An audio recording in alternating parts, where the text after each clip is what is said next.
Welcome guys, it's Danny Glover from Fight Fan TV Live. We're here in the building.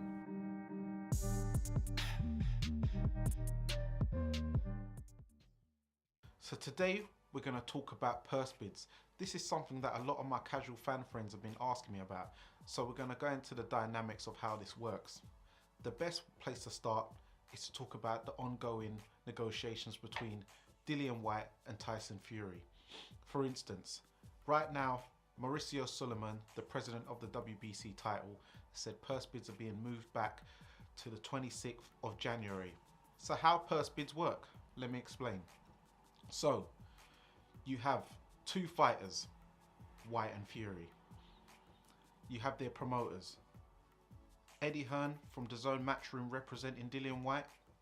You have Bob Arum from Top Rank, also Frank Warren, but really Bob Arum from Top Rank, representing Tyson Fury.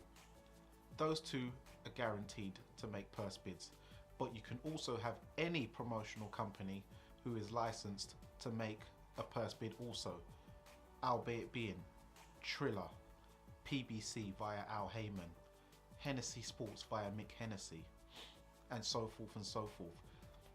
Who knows, even Audley Harrison with A-Force Promotions could make a purse bid. He was the first fighter to have a promotional company before Oscar De La Hoya's Golden Boy Promotions. Big up Audley. So even Ricky Hatton with Hatton Promotions, Hitman Promotions, Adrian Broner, About Billions, Floyd Mayweather, The Money Team, Mayweather Promotions, and so forth and so forth.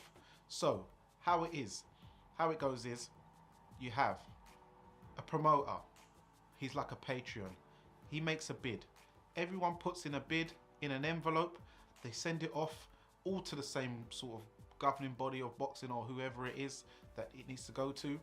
You get one chance only. It's like eBay, but you can't just keep bidding and bidding and bidding. If somebody wins and then you get another shot, you only get one chance. You all put your bid in an envelope, so you better make it big and the maximum what you're willing to pay. Don't try and lowball. You all send it in, they open up the envelopes, whoever's got the highest number on the check wins the purse bid. So any promoter can win it, not just the promoter who represents each fighter. There's been numerous fights in history where the promoter who stages the fight has no fighter who they represent in the actual contest. For instance, most recently, Triller winning the purse bids for the George Kambosos and Teofimo Lopez fight for the undisputed title. They won the purse bids. Teofimo Lopez unfortunately caught COVID-19. The fight got rescheduled. It got rescheduled for a Tuesday, but then George Kambosos, he wanted more money because he said that on the contract it was staged for a Saturday. Triller, it turned out, breached the contract because it was scheduled for a Saturday. They moved it to a Tuesday because they didn't want to clash with some kind of college football, so they was in breach. That way, DAZN, who was the second highest bidder via Eddie Hearn, they won the purse bid. They was the second highest bidder, so they got to stage the fight. With Triller losing their deposit money of 1.2 million, 75% going to the champion in Teofimo Lopez, and 25% going to the challenger at the time, George Kambosos Jr.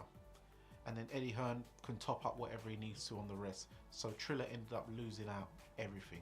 They're trying to say that Tyson Fury might go off and fight Robert Helenius or Manuel Charr, but there's a rule in boxing that they want to say he's going to have a non-title fight, but that's not going to work, and I'm going to tell you why.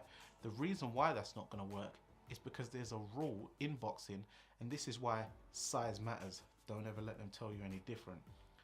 The only time in history you've seen a champion with a belt who can have a non-title fight is when the fight is contracted at a catch weight. It's always got to be either a couple pounds up or a couple pounds below. But with the heavyweights, there is no weight limit. And unless Tyson Fury is going to weigh in at 225 pounds to say that he's a bridgerweight because he's got the WBC title, which he'll never make, then he can't have a non-title match because he's the WBC champion. So it's either he relinquishes or he fights Dillian Whyte. Perfect scenario for Dillian. Alexander Usyk is scheduled to fight Anthony Joshua in a rematch. But my problem is, if Anthony Joshua and Dillian Whyte both get step aside money, then who gets first dibs on the new undisputed champion out of Fury and Usyk? Because Dillian Whyte has been waiting at least over 4 years for his shot. Anthony Joshua is always going to be the A-side representative of the zone and Matchroom Boxing for Eddie Hearn. So if he gets the first dibs on Fury or Usyk, depending on who wins, then Dillian Whyte could be left in the wilderness, not getting a shot till next year, because there'll be some kind of rematch clause. There'll be all sorts going on. So I don't think it's really wise for Dillian Whyte to try and go for that. I don't believe he will take that step aside money, especially as he's looking for 10 million for the Tyson Fury fight. Eddie Hearn is saying he's going to put a massive bid in. That way the 20% worst case scenario, if it is 20% for Dillian Whyte, will make up the money to make it that 10 million. So you can work out the mathematics how much he'll need to put in as a bid, so Dillian Whyte can get 10 million, which will work out as 20% of what the purse bid will be, and Tyson Fury getting 80%.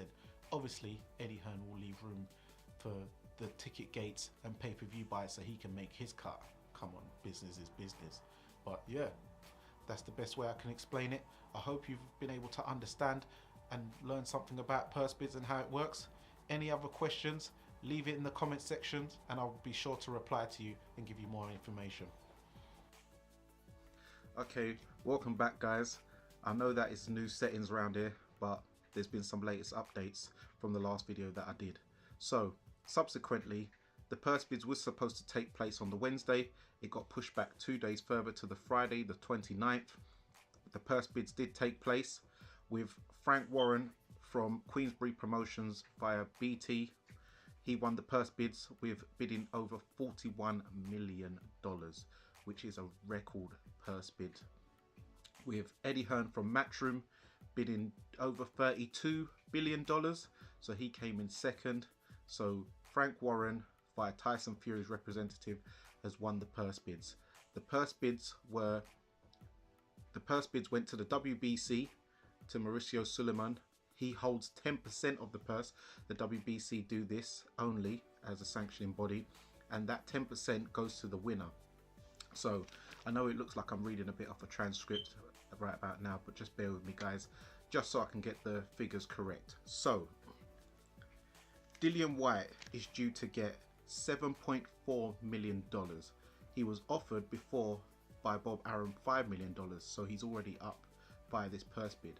But he can get up to $11.5 million if he wins the fight, with that 10% from the WBC being held.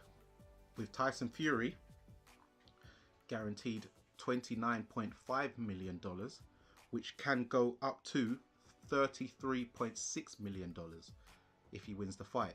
The fight will be rumoured to be staged at the Principality Stadium in Cardiff, Wales, and it will be shown on BT Sport. There's been rumours, well, it's been confirmed via Bob Arum that he did help Frank Warren to win the purse bid, so he put some money in, as Tyson Fury is promoted by him via the ESPN deal, which is worth $80 million. So ESPN will get that. That will be a nice afternoon showing for the American viewers, as he has a big fan base out there via his Deontay Wilder fights.